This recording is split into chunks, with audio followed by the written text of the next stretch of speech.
This just isn't right. You know, this is so wrong, what's happened. It was so unnecessary. There was no need for all of that to go down in the way that it did. It is just an example of how out of control ICE is. It's why I call on kristinoem to resign. It's why I call on ICE to get out of these cities and these states. Donald Trump needs to rein this in and take this back. We have people who are clearly untrained who work for ICE now. As you know, a lot of people were recruited with $50,000 bonuses, come work for ICE. Minimal training. I've talked to colleagues in other states. Some of the training is online training. Online training. You would never run a law enforcement agency or any agency, frankly, with online training. And what we have seen happen in Minnesota now, week after week, is action and conduct that is not consistent with good law enforcement practices, is harming public safety. It's not helping public safety. We actually have the safety and the well-being and lives of residents and Americans threatened by ICE's presence in these places. And I don't know what else it's going to take. I encourage people to read the statement of Alex Preddy's parents, Susan and Michael Preddy. Read that, take that in. Think about who this man was, an ICU nurse who served our veterans. And in that moment, watch the video. Watch any of the versions of the video. I know what I see.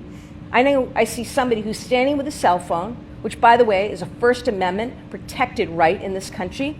And I see him also looking to protect a woman who ICE was coming after, okay? That's what I saw. So my heart goes out to Alex Preddy, to his co-workers, and I really hope Americans take this in and understand the very sad and dangerous moment we've reached in this country. And it's why kristinoem has got to go. Kristinoem's got to go. ICE has got to get out of these communities now.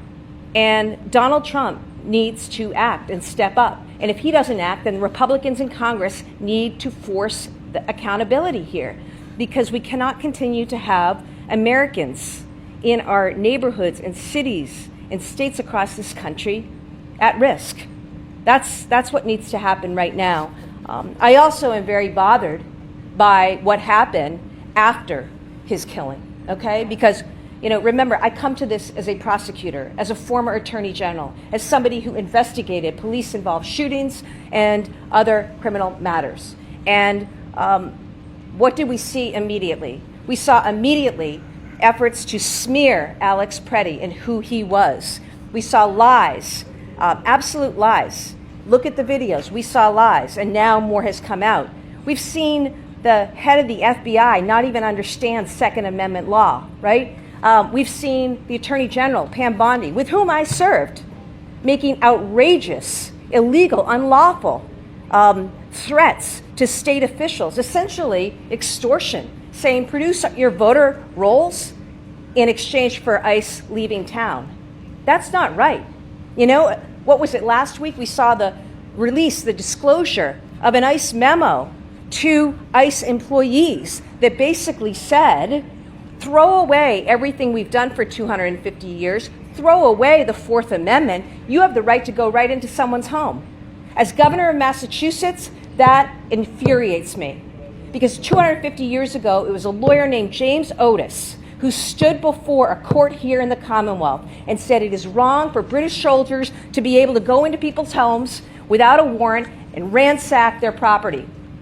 That's what led John Adams to write the Massachusetts Constitution, which said that's wrong and people have a right. People have a right. And that right later appeared in the United States Constitution, the Fourth Amendment.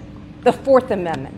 So here we are celebrating 250 years of American history, and we've got a federal administration that's ready to throw out the First Amendment, the Second Amendment, the Fourth Amendment. I could go on. That's why people in America need to take this in for what it is, okay? And understand, just juxtapose the videos and the testimony and the accounts alongside statements you're seeing from the likes of kristinoem, Greg Bavino, and other people who don't know what they're doing, are not doing their jobs responsibly and are certainly acting in ways that are unlawful, unconstitutional, and do a huge disservice to the American public. Enough is enough. This needs to stop. And I hope that people today say a prayer for Alex Preddy and his poor parents who have to live this horrific tragedy, so unnecessary, but a sign of the times and where we're at, and I hope it stops.